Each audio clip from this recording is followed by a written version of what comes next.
سے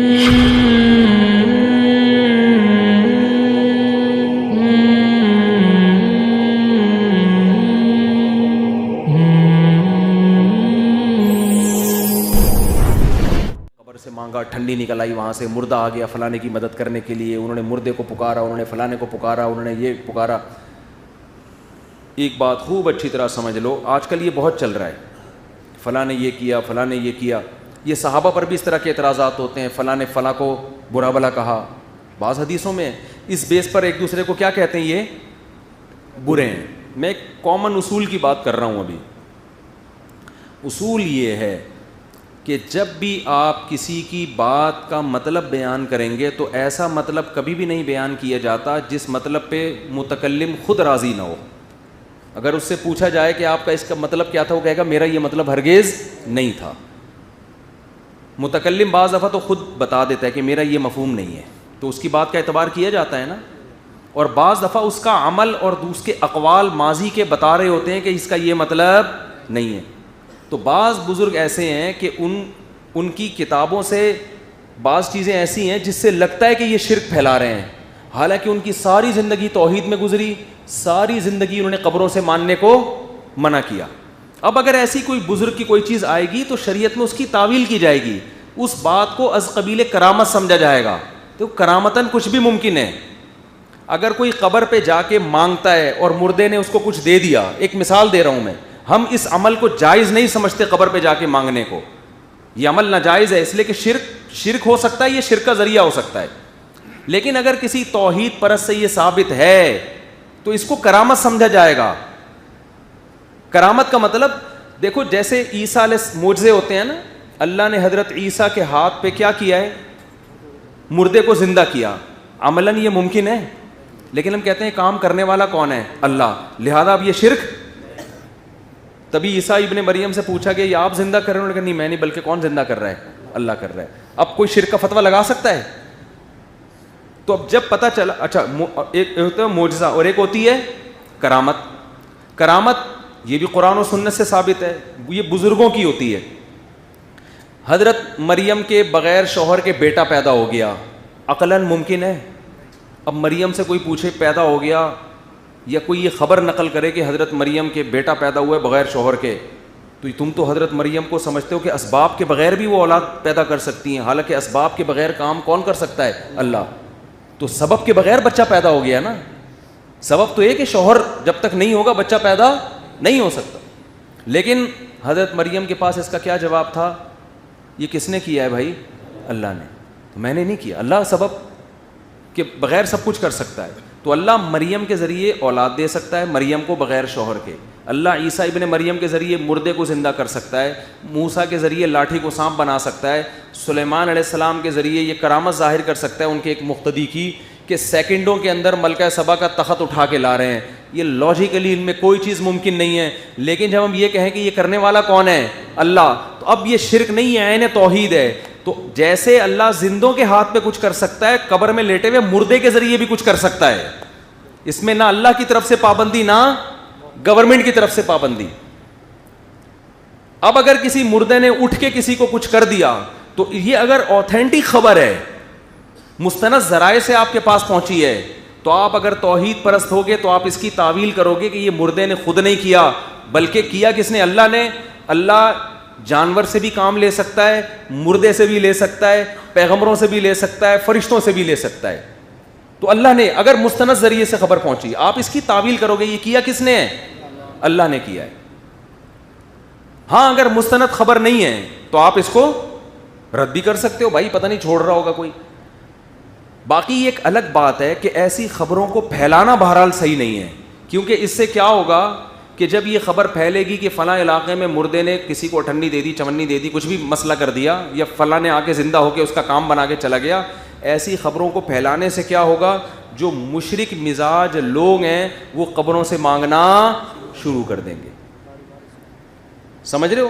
اس لیے ہمارے اکابر اس کے خلاف تھے کہ ایسے واقعات کو پھیلایا جائے. کہیں کسی مرید کو کسی نے بیان کر دیا, اس نے لے کے پھیلا دیا, یہ اس کا ہیڈک ہے, ورنہ وہ اس کے قائل نہیں تھے, منع کرتے تھے ایسی چیزوں. تبھی ہم نے ممبر پہ بیٹھ کے, ہمارے تو بہت کرامات ہیں ہمارے اکابر کی, آپ نے نہیں دیکھا ہوگا کہ میں بیٹھ کے وہ کرامات کبھی بیان کرتا ہوں, مجھے پتا ہے بھائی شرک کا دروازہ کھل سکتا ہے. اس پر ایک اشکال ہوتا ہے کہ ایسے بھی واقعات ملتے ہیں بعض اکابر بزرگوں کی کتابوں میں, اور یہ بڑے بڑے اسلاف سے ملتے ہیں, وہ تو بات ہوئی نہیں تو پھر ہم وہ سارا مسئلہ ہی ہو گیا نا, کہ جا کے اس مردے سے باقاعدہ مانگا بھی گیا ہے.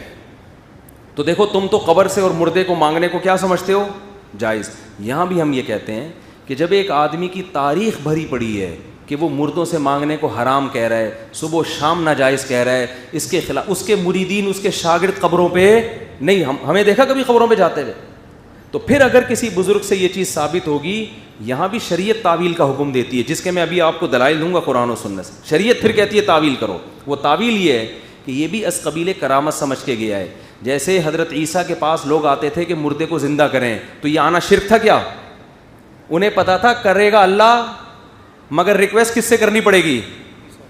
عیسیٰ ابن مریم سے. ان سے کہیں گے کام کون کرے گا؟ اور یہ پیغمبر کے ساتھ بھی ہوا ہے, جو پیغمبر نہیں ہے ان کے ساتھ بھی ہوا ہے. جیسے بخاری مسلم کی حدیث ہے, پچھلی امتوں میں ایک نوجوان تھا, وہ راہب کے پاس بھی جاتا تھا اور ایک جادوگر کے پاس بھی, جس پہ سورہ بروج نازل ہوئی نا پوری سورت. میں شارٹ کر کے واقعہ بیان کر رہا ہوں, میرا ٹاپک نہیں ہے. تو وہ کیا کرتا تھا کہ کوڑ کے مریض کو ہاتھ لگاتا, وہ ٹھیک ہو جاتا, گنجے کے سر پہ ہاتھ پھیرتا, بال نکل آتے, نابینا کے آنکھوں پہ ہاتھ پھیرتا. یہ وہ نبی نہیں تھا, امتی تھا, اس کی کرامت تھی. اب لوگ اس کے پاس آنے لگے کہ آپ ہماری بھی آنکھیں ٹھیک کر دیں. تو وہ کہتا تھا بھائی میں نہیں کرتا, کون کرتا ہے؟ اللہ کرتا ہے. تو اب لوگوں کا اس کے بعد بھی اس سے کہنا کہ میری آنکھیں ٹھیک کر دیں آپ, کیا یہ شرک ہوگا؟ نہیں ہوگا شرک, اس لیے کہ جب پتہ چل گیا بھائی کر کون رہا ہے؟ اللہ. لیکن اللہ اس کے ہاتھ پہ کر رہا ہے, وسیم بھائی کے ہاتھ پہ نہیں کر رہا. تو اب لوگ تو آئیں گے نا اس کے پاس کہ بھائی کر اللہ رہا ہے, لیکن آپ کی عزت کو ظاہر کرنے کے لیے اللہ آپ کے ہاتھ پہ کر رہا ہے, لہذا آپ میری آنکھوں پہ ہاتھ لگائیں تاکہ یہ ٹھیک ہو جائے. اب اس سے مانگنا اس موقع پہ شرک نہیں ہے, وہ مانگنا شرک ہے جو آپ یہ سمجھیں کہ اللہ نے اس کو اختیارات دے دیے ہیں. ادھر بیٹا بعد میں بیٹھو, شاباش. وہ مانگنا شرک ہے جس میں آپ یہ سمجھ کے مانگیں کہ اللہ نے اس کو اختیارات بولو دے دیے. جیسے کوئی عیسیٰ ابن مریم کے پاس بھی جاتا ہے نا, یہ سمجھ کے کہ آپ مردے کو زندہ کر دیں کیونکہ اللہ نے آپ کو اس کا مالک بنا دیا ہے, وہ عیسیٰ بن مریم کے پاس جا کے بھی کافر ہوگا. اور جو مردے کے پاس بھی جا کے یہ کہہ کے مانگتا ہے کہ اس کو اختیار نہیں دیے لیکن اس کے ہاتھ پہ کرامتیں ظاہر ہوتی ہیں, اس نیت سے جو مردے سے بھی مانگے گا کہ کر کون رہا ہے؟ اللہ, اور اللہ نے اس کو اختیار نہیں دیے, تو مردے کے پاس جانے سے بھی وہ مشرک نہیں ہوگا. شرک کا اس سے تعلق نہیں کہ قبر پہ جا رہے ہو یا زندہ کے پاس جا رہے ہو, شرک کا اس سے جا رہے ہو کہ آپ اس کو مختار سمجھ کے جا رہے ہو یا صرف ذریعہ سمجھ کے جا رہے ہو. بات سمجھ میں آ رہی ہے کہ نہیں آ رہی ہے؟ شرک کا اس سے تعلق ہے کہ آپ اس کو سمجھتے کیا ہو. آپ یہ سمجھتے ہو کہ اللہ نے اس کو اختیارات دے دیے ہیں, پھر مانگو گے مشرک ہو جاؤ گے. اگر آپ یہ سمجھتے ہو اللہ نے اس کو اختیارات نہیں دیے ہیں لیکن اللہ اس کے ہاتھ پہ کرامتیں ظاہر کر رہا ہے, پھر اس نیت سے جانا اور اس سے مانگنا یہ شرک نہیں ہے. اب آپ کہہ سکتے ہو کہ پھر تو مفتی صاحب آپ نے مزار پرستی کا دروازہ کھول دیا, اب تو سب لوگ مردے کے پاس جائیں گے اور جا کے کہیں گے عبداللہ شاہ غازی کے مزار پہ کہ ہماری یہ بگڑی بنا دیں, یہ کر دیں, اور ہم اس نیت سے نہیں مانگ رہے کہ آپ کو اختیار دیے ہیں, اصل میں کریں گے تو اللہ ہی, لیکن ذریعہ کون بنے گا؟ آپ. تو مفتی صاحب آپ نے تو مزار پرستی کا دروازہ کھول دیا. اس کے دو جواب ہیں. پہلے جواب اس کا یہ ہے کہ یہ آپ کو پتہ کیسے چلا کہ اللہ نے اس کے ہاتھ پہ یہ کرامت ظاہر کرنی ہے؟ کرامتیں تو بہت محدود لوگوں کے ساتھ ہوتی ہیں, بہت محدود. آپ کو پتہ کیسے چل گیا؟ اس کی مثال ایسے جیسے کسی ولی کے ہاتھ پہ, میں نے مثال دی نا ولی کی, کہ بنی اسرائیل میں ایک شخص تھا جو مردوں کو, جو آنکھوں کو ہاتھ لگاتا آنکھیں ٹھیک ہو جاتی. تو میں نے کہا جو اس بزرگ کے پاس جا کے مانگے گا وہ مشرک نہیں ہوگا. تو کیا اس واقعے کو جب حدیث میں بیان کیا گیا تو کیا پیغمبر صلی اللہ علیہ وسلم نے بزرگوں کے پاس جانے کا راستہ کھول دیا کہ ان سے جا کے مرادیں مانگو؟ ہے بھائی وہ تو اس کے تو ظاہر ہو رہی ہیں اس لیے جا رہے ہیں. تو جس کے پاس کرامتیں ظاہر ہونے کی امید ہو یا یقین ہو وہاں تو ٹھیک ہے, لیکن آپ کو یہ کیسے پتہ چلا؟ اب جیسے کوئی بنی اسرائیل کے بزرگ کا واقعہ کا بہانہ بنا کے عام بزرگوں کے پاس جائے کہ میری آنکھیں ٹھیک کر دیں, اور میں آپ کو مختار سمجھ کے نہیں آ رہا. آپ میری آنکھوں پہ ہاتھ رکھیں گے, کرے گا کون؟ اللہ. تو کہے گا تجھے کس نے بتایا کہ میں ہاتھ رکھوں گا تو ٹھیک ہو جائے گا؟ تو سمجھ رہے ہو؟ تو اگر یہ زندہ کے ساتھ کوئی کرامت ہو یا مردہ کے ساتھ, یہ محدود ہوتی ہیں. اس کی بیس پہ قبرستان یا مزاروں پہ جانے کا دروازہ بولو نہیں کھلتا. تو پہلا جواب اس کا یہ ہو گیا. دوسرا جواب یہ کہ بعض چیزیں ذریعہ شرک ہونے کی وجہ سے روکی جاتی ہیں.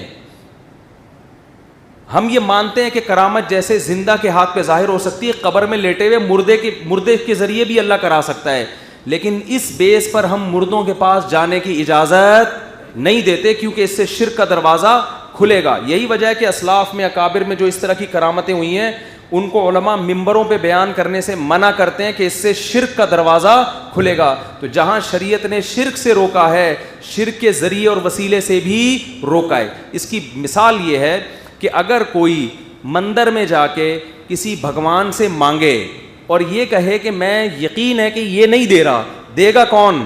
اللہ, ہم پھر بھی اس پہ اس بیس پہ کفر کا فتویٰ لگائیں گے کہ بھائی پہلی بات تجھے کس نے بتایا کہ اللہ ان پتھروں کے, بیٹا آرام سے بیٹھو نا وہاں پہ, بعد میں ہم کریں گے. تجھے کس نے بتایا کہ یہ بھگوان کے ہاتھ میں یہ کرامت ظاہر ہوگی؟ تو جھوٹ بول رہا ہے. کرامت بزرگوں کے ہاتھ پہ تو ہو سکتی ہے, بتوں کے پہ کرامت ظاہر نہیں ہوتی. تو اپنے دعوے میں جھوٹا ہے. دوسری بات یہ کہ تیرا یہ عمل بہرحال کس کا ذریعہ ہے؟ شرک کا. تو ہم اس کی ظاہری علامت کو دیکھیں گے. یہی وجہ ہے کہ ہمارے اکابر میں ایسی کرامتیں ظاہر ہوئی ہیں کہ مردے نے فلاں کام کر دیا, اس کے باوجود آپ کو دیوبندیوں میں قبر پرستی نظر نہیں آئے گی, کیونکہ ان کرامتوں کا وہ مفہوم سمجھتے تھے. اب آپ ان کرامتوں کو اٹھا کے ہائی لائٹ کرو اور بولو یہ تو مشرک تھے تو ہم قبر پہ کیوں نہیں؟ مجھے کبھی دیکھا قبرستان پہ کسی مردے سے مانگتے ہوئے؟ تو اکا دکا کرامت کے واقعات جو ہوتے ہیں وہ عقیدے کا حصہ نہیں ہوتے, نہ وہ اصول ہوتے ہیں. ہاں آپ یہ کہہ سکتے ہو کہ یہی کرامتیں جب بدعتی بیان کرتے ہیں تو ان کو مشرک بولتے ہو, جب تمہارے اکابر بیان کرتے ہیں تو کہتے ہو یہ کرامت تھی ہے بھائی. یعنی کوئی بدعتی جب قبر سے مانگتا ہے تو شرک کا فتویٰ لگاتے ہو, اور جب تمہارے بزرگوں نے یہ ایسے واقعات اپنی کتابوں میں لکھ دیے تو فوراً کہتے ہو بھائی یہ کیا تھی قبر میں؟ ایک کرامت کا واقعہ یہ. تو اس کا جواب یہ ہے کہ جب بدعتی کوئی عمل کرتے ہیں تو ہم جب اس کو صحیح لاجک کرنے کی کوشش بھی کرتے ہیں, وہ اس لاجک کو ماننے کے لیے تیار نہیں ہوتے. وہ کہتے ہیں نہیں یہ اللہ یہ دے رہا ہے, تو مدعی سست گواہ چست والی بات ہو جاتی ہے. دوسری بات یہ کہ ایک آدمی عیسیٰ ابن مریم کے پاس چلا گیا علیہ السلام کہ آپ مردے کو زندہ کریں, کیونکہ اس نے دیکھا ہے کہ یہ کر رہے ہیں اللہ کے حکم سے. ایک آدمی بنی اسرائیل کے بزرگ کے پاس چلا گیا کہ آپ میری آنکھیں ٹھیک کر دیں, کیونکہ اس کو پتا ہے کہ اللہ اس کے ہاتھوں پہ کر رہے ہیں. یہ بات تو سمجھ میں آتی ہے. لیکن ایک آدمی ہر بزرگ کے پاس جا رہا ہے کہ میری آنکھیں ٹھیک کر دیں, ہر قبر پہ جا رہا ہے کہ یہ مردہ میری مدد کرے گا, تو یہ اپنے اس دعوے میں جھوٹا ہے کہ میں اس کو کرامت سمجھ رہا ہوں. کرامت تو اکا دکا لوگوں کے ہاتھ پہ ظاہر ہوتی ہے. سارے مردے تھوڑی اٹھنیاں چونیاں دینا شروع کر دیتے ہیں. وہ قبر پہ اٹھنی کا واقعہ کسی نے بیان کیا, اس لیے مجھے اٹھنی یاد آ رہی ہے کہ وہ فلانے بزرگ نے لکھا ہے کہ وہ قبر سے اٹھنی ملتی تھی, پتہ نہیں چونی ملتی تھی. تو اٹھنی ملے چونی ملے کچھ بھی ہو, سمجھ میں آ رہی ہے بات کہ نہیں آ رہی ہے؟ اب سوال یہ پیدا ہوتا ہے, یعنی آپ اپنے بزرگوں کی بات کی تعویل کیوں کرتے ہو؟ تو میں نے دو وجہ سے, پہلی وجہ تو میں نے بیان کر دی کہ بدعتیوں کی ہم تعویل اس لیے نہیں کرتے کہ وہ خود اپنی بات کی تعویل کے لیے تیار نہیں ہے. وہ جب کہتے ہیں کہ نبی بشر نہیں ہے تو ہم ان سے پوچھتے ہیں کہ شاید بشر یعنی اس لحاظ سے نہیں ہے کہ بھئی ہدایت کا نور ہیں, ویسے باڈی کے لحاظ سے ماہیت کے لحاظ سے بشر ہیں. وہ کہتے ہیں نہیں, بلکہ وہ تو اللہ کے نور سے پیدا ہوئے ہیں. تو وہ اگلا خود ہی اپنی بات کا غلط مطلب بیان کر رہے ہیں, تو ہم کہاں سے بیٹھے ہیں اس کو صحیح کریں بھائی. ہاں جو بدعتی کہے کہ ہدایت کا نور ہیں, جسم کے لحاظ سے بشر ہیں, جو یہ تعویل کرے گا تو ہم اس پہ بھی کوئی فتویٰ نہیں لگاتے. جو یہ کہے گا کہ میں قبر سے مانگ رہا ہوں, اللہ کی قسم قبر سے نہیں مانگ رہا, میں کس سے مانگ رہا ہوں؟ اللہ سے مانگ رہا ہوں, اور اللہ اس بزرگ کے ہاتھ پہ کرامت ظاہر کر دیتا ہے, تو ہم اس کو مشرک قرار نہیں دیتے, لیکن اس عمل کو پھر بھی حرام کہتے ہیں دو وجہ سے. کہ ایک تو بھائی تیری نیت میں کھوٹ ہے, تجھے کیسے پتہ چل گیا کہ یہ کام کر رہا ہے. دوسری بات یہ کہ تو کل عبداللہ شاہ غازی کے مزار پہ کھڑا ہوا تھا, پرسوں بابا بھلے شاہ کے مزار پہ تھا, تو کرامت تو سینکڑوں میں کسی ایک آدھ کے ہاتھ پہ ہوتی ہے نا, اور وہ بھی محدود کرامتیں ہوتی ہیں, اور وہ ہمیشہ نہیں ہوتی, کبھی کبھی ہوتی ہیں. اور تیسری بات یہ ہے, ہم اس کو اس بیس پہ بھی روکیں گے کہ آپ کو شاید خواب آ گیا ہو کہ کرامت ہے, لیکن یہ چیز شرک کا ذریعہ ہے. نبی نے ایک بالش سے زیادہ اونچی قبر کو رکھنے سے منع کیا.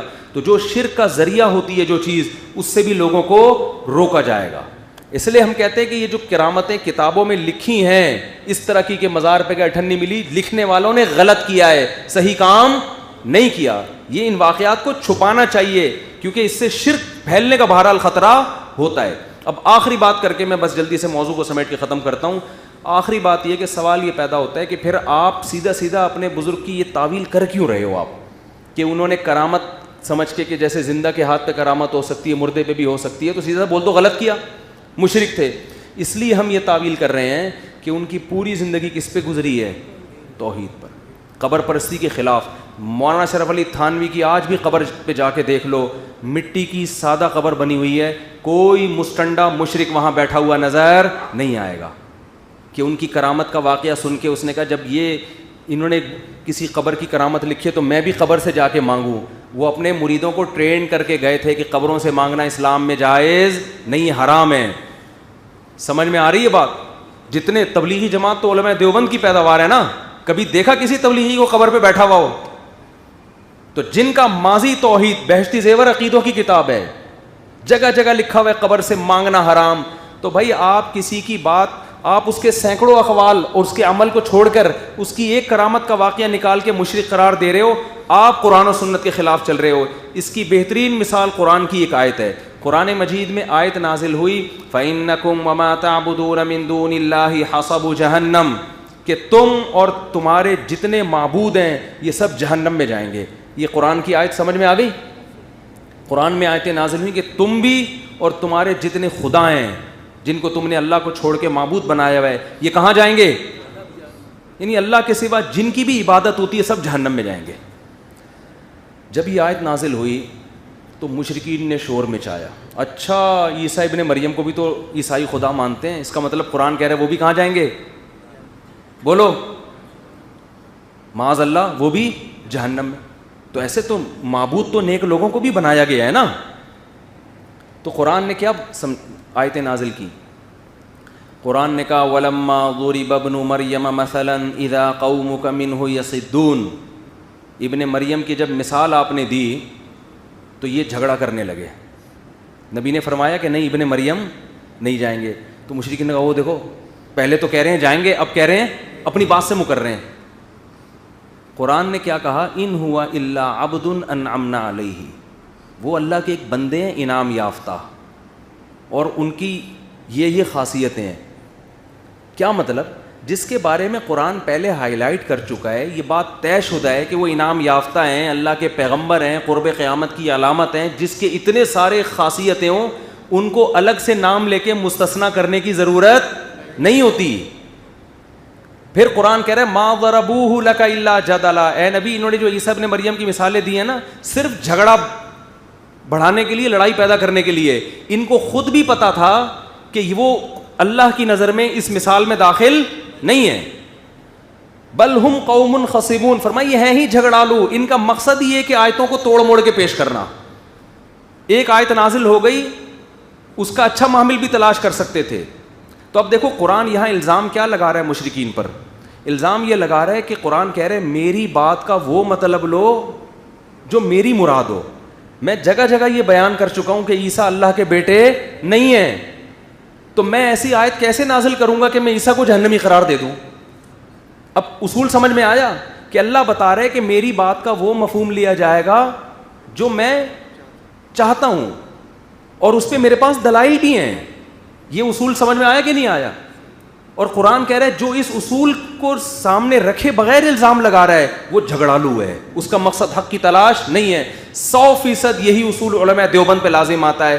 آپ فضائل اعمال, فضائل صدقات اور علماء دیوبند کی کتابوں سے جو نکالتے ہو نا یہ شرک تھا, یہ قبر پرستی تھی, یہ فلانا تھا, بھائی آپ ان کی واقعات اور باتوں کا وہ چیز بیان کر رہے ہو, وہ مطلب بیان کر رہے ہو کہ ان کی تاریخ بھری پڑی ہے ان چیزوں کی نفی میں. ان کے شاگرد بزبان حال گواہی دے رہے ہیں کہ یہ قبر پرست نہیں ہوتے.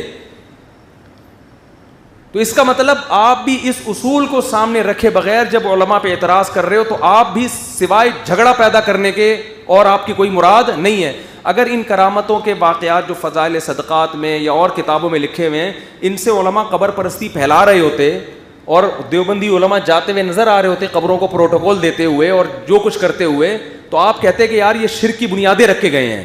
آپ کو پتہ ہے تبلیغی جماعت تو قبروں سے سجدہ کرنے میں لوگوں کو اٹھا اٹھا کے چلے لگوائے ہیں انہوں نے. مجھے خود لوگوں نے بتایا ہم قبروں کو سجدہ کرتے تھے, جماعت والوں نے ہمیں جماعت میں نکال کے ہم سے وہ سجدے چھڑوا دیے.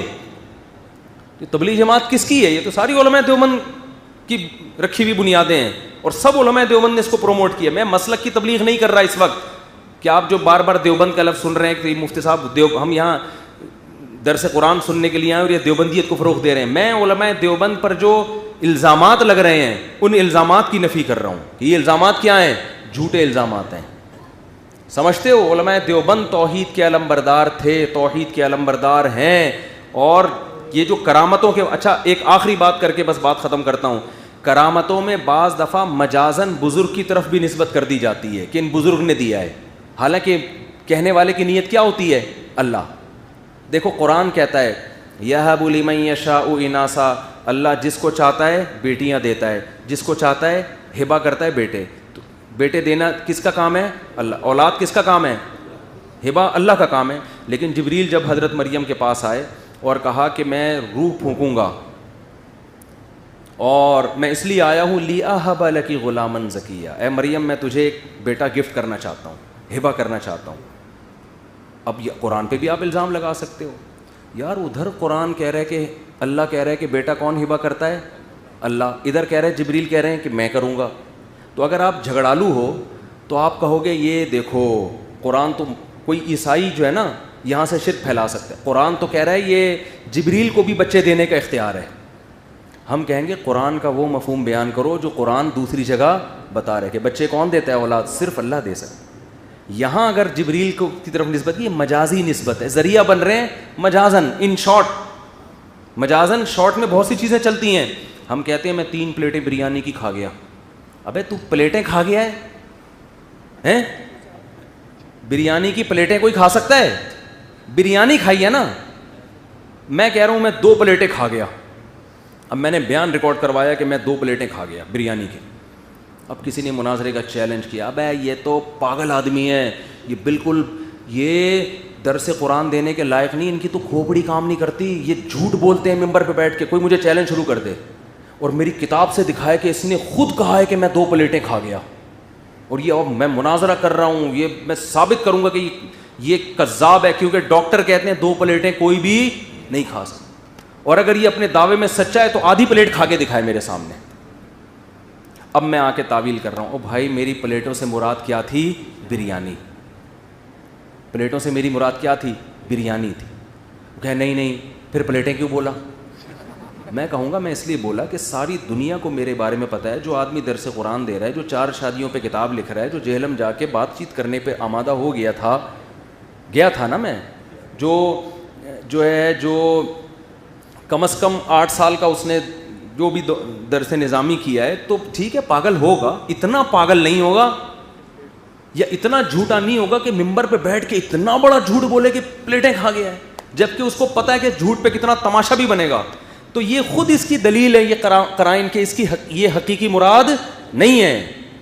تو یاد رکھو اسی طرح جب کوئی ساری زندگی توحید کا پرچار کر رہا ہو, اسے پتہ ہے کہ قرآن توحید سے شروع ہو کے توحید پہ ختم ہوتا ہے. جیسے ہمارے اکابر تھے, تبلیغی جماعت بنا دی پوری دنیا میں, توحید اللہ سے ہوتا ہے, اللہ کے علاوہ سے کچھ نہیں ہوتا.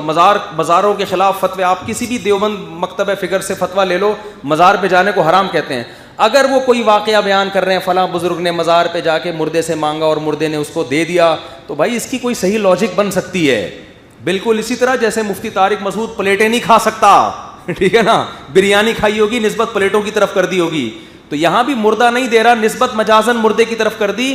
دینا والا کون ہے؟ اللہ ہے. اور بطور کرامت کے اللہ نے اس مردے کے ہاتھ پہ کرامت کو ظاہر کر دیا. تو کرامت جب اللہ کر رہا ہے تو وہ مردے کے ہاتھ پہ بھی کر سکتا ہے, وہ کسی بھی چیز کے ہاتھ پہ کر سکتا ہے, وہ کر رہا ہے اللہ نا, تو وہ تو اسباب کا محتاج ہی نہیں ہے. اب آپ یہ الزام ضرور لگا سکتے ہو کہ ان واقعات کو ممبروں پہ بیان کرنے سے شرک معاشرے میں پروموٹ ہوتا ہے. یہ الزام بالکل ٹھیک ہے. اس کا جواب یہ کہ جو یہ ممبروں پہ بیان کر رہا ہے تو یہ اس پہ ہوگا. علماء دیوبند یہ چیزیں ممبروں سے بیان نہیں کرتے. اگر جو کرتے ہیں تو ان کو پکڑو. ہم تو چھاپنے پر بھی کہتے ہیں کہ یہ نہیں ہونی چاہیے چیزیں. عوام کا مینٹل لیول یہاں تک نہیں ہے. اس پہ یہ کہنا کہ ان کے تو عقیدے شرکی ہیں, یہ تو ہیں ہی مشرک, یہ تو شرک پھیلا رہے ہیں. توحید ہم پھیلا رہے ہیں الحمدللہ, صحیح ہے نا. ہم تو صرف اللہ کی توحید کے قائل ہیں, بیویوں میں ہم توحید کے بھی قائل نہیں ہیں. حقیقی توحید تو یہ کہ آپ صرف توحید اللہ کا حق ہے. ایک صاحب نے مجھے کہا آپ 2-3 دن شادیوں کے قائل ہیں, آپ کی توحید صحیح نہیں ہے. توحید کا مطلب ایک نا, ہر چیز ایک ہونی چاہیے. میں نے کہا میں توحید میں بھی شرک برداشت نہیں کرتا. توحید اللہ کا خاص ہے, اس کو دو. بیویوں کا خاصہ ایک صرف خدا ہونا چاہیے, باقی ساری چیزیں ایک سے زیادہ ہونی چاہیے. اب جو چیزیں اللہ نے ایک دی تھی, ناک ایک دی ہے, تو اس کو تو دو نہیں کر سکتے نا, بلکہ وہ بھی دو ہیں. آنکھیں بھی دو ہیں, کان بھی دو ہیں, تو بیویاں تو کم سے کم دو ہونی چاہیے یار. ہاتھ بھی دو دی اللہ نے, ٹانگیں بھی دو دی ہیں, تو بیویاں کتنی ہونی چاہیے معذرت کے ساتھ؟ تو کم سے کم 2 کی بات کر رہا ہوں, ہونی تو 4 چاہیے.